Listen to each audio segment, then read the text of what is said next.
YCP నుంచి మరొక big shock తగిలింది. వైసీపీ నుంచి అవంతి శ్రీనివాస్ జంప్ అవుతున్నట్టు తెలిసింది. వైసీపీకి గుడ్ బై చెప్పే యోచనలో మాజీ మంత్రి అవంతి శ్రీనివాస్ ఉన్నారు. కొంతకాలంగా పార్టీ కార్యక్రమాలకు దూరంగా ఉంటున్నారు అవంతి. గత ఎన్నికల్లో భీమిలి నుంచి పోటీ చేసి ఓడిపోయారు అవంతి శ్రీనివాస్. ఓటమి తర్వాత పెద్దగా బయటకు రాలేదు అవంతి శ్రీనివాస్. భవిష్యత్ రాజకీయంపై కార్యకర్తలు అనుచరులతో మంత్రాలు జరుపుతున్నట్టుగా తెలుస్తుంది. గత ఎన్నికల్లో భీమిలి నుంచి పోటీ చేసి ఓడిపోయారు అవంతి శ్రీనివాస్. ప్రస్తుతమైన వైసీపీకి గుడ్ బై చెప్పే యోచనలో ఉన్నట్టుగా తెలుస్తోంది. దీంతో వైసీపీకి మరొక షాక్ ఇవ్వబోతున్నారు కీలక నేత. గత కొంతకాలంగా పార్టీ కార్యక్రమాలకు దూరంగా ఉంటున్నారు అవంతి.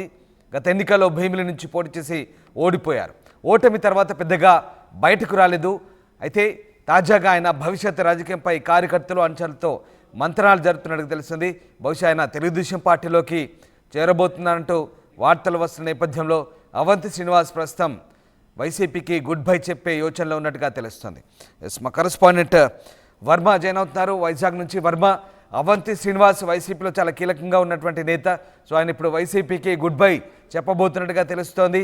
సో కొంతకాలంగా పార్టీ కార్యక్రమాలకు కూడా దూరంగా ఉంటున్నారు. మరి అవంతి శ్రీనివాస్ వైసీపీకి గుడ్ బై చెప్పినట్టేనా?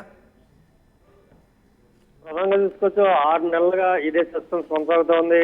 అవంతి శ్రీనివాస్ వైఎస్ఆర్ కాంగ్రెస్ పార్టీలో కొనసాగుతారా లేదా, ఆయన రాజకీయ భవిష్యత్తు ఏముంటుంది, చాలా సందిగ్ధంగా ఈ 6 నెలల నుంచి కొనసాగుతుంది. మరి కాసేపట్లోనే ఈ సస్పెన్స్ కి అవంతి తెర దింపేలా ఉన్నారు. ఈ ఉదయం 9:30 ప్రాంతంలో ఆ ఇంటి దగ్గర ఒక ప్రెస్ మీట్ ఏర్పాటు చేశారు. ఈ నేపథ్యంలో ఆయన పార్టీ సభ్యత్వానికి ఆయన రిజైన్ చేసే అవకాశాలు కనిపిస్తా ఉన్నాయి. అయితే అవంతి అనుచరులు కానీ ఆ బంధువులు కానీ చెప్తున్న బట్టి కొన్నాళ్ళు అవంతి శ్రీనివాస్ రాజకీయాలకి దూరంగా ఉంటారని చెప్తున్నారు. కామన్ గా ఇలాగా ఒక బిగ్ షాట్ ఏదైనా పార్టీ నుంచి వెళ్ళిపోతున్నప్పుడు ఇదే మాటలు చెప్తూ ఉంటారు. ఈ నేపథ్యంలో త్వరలోనే ఈయన అవంతి శ్రీనివాస్ పార్టీ మారే అవకాశాలు ఉన్నాయి. అయితే ఇక్కడ భీమిలి దగ్గరికి వచ్చేటప్పటికి ఆయన భీమిలి నియోజకవర్గం నుంచి ఈయన పోటీ చేశారు, అలాగే ఓడిపోయారు. అయితే ఆయన ప్రత్యర్థి గంటా శ్రీనివాస్ బలంగా భీమిలి నియోజకవర్గంలో ఉన్నప్పుడు ఆయన టీడీపీలో చేరే అవకాశం ఉందా, లేకపోతే ఆయన 2009 నుంచి చూసుకుంటే కనుక ప్రజారాజ్యం పార్టీలో ఆయన తన ప్రస్థానాన్ని కొనసాగించారు. అనకాపల్లి ఎంపీగా తొలుత గెలిచారు. ఆ తర్వాత భీమిలి నియోజకవర్గం నుంచి అసెంబ్లీకి పోటీ చేస్తూ వచ్చారు. ఈ నేపథ్యంలో ఆ పాత పరిచయాలతోటి ప్రజారాజ్యంతో ఉన్న సత్సంబంధాలతోటి జనసేన పార్టీ మొగ్గుతారా అని మాత్రం ప్రస్తుతానికి సస్పెన్స్ ఉంది. మరికొద్ది సేపట్లోనే ఈ సందేహాలన్నిటికీ కూడా అవంతి ఒక క్లారిటీ ఇచ్చే అవకాశం మనకు కనిపిస్తోంది.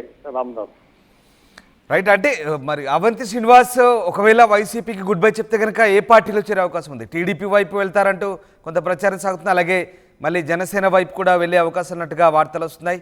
సో పార్టీ క్యాడర్తో పూర్తిగా డిస్కస్ చేశారా? పార్టీ మారితే కనుక ఏ పార్టీలో చేరే ఛాన్స్ ఉంది అనుకోవచ్చు?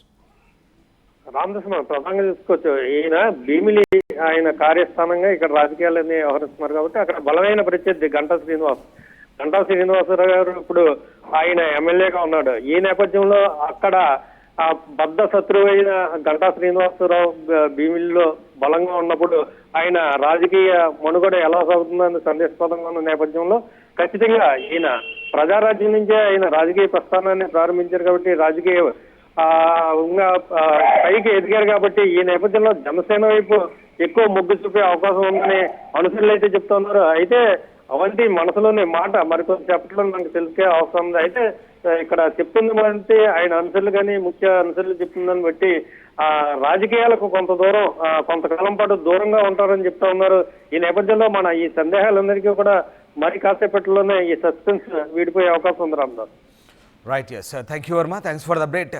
సో వైసీపీకి కీలక నేత గుడ్ బై చెప్పబోతున్నారంటే అవునని అనిపిస్తుంది. మాజీ మంత్రి అవంతి శ్రీనివాస్ వైసీపీని వీడే అవకాశాలు కనిపిస్తున్నాయి. గత కొంతకాలంగా పార్టీ కార్యక్రమాలకు దూరంగా ఉంటున్నారు అవంతి. గత ఎన్నికల్లో భీమిలి నుంచి పోటీ చేసి ఓడిపోయిన తర్వాత ఆయన రాజకీయాల నుంచి కాస్త విరామం తీసుకున్నారు.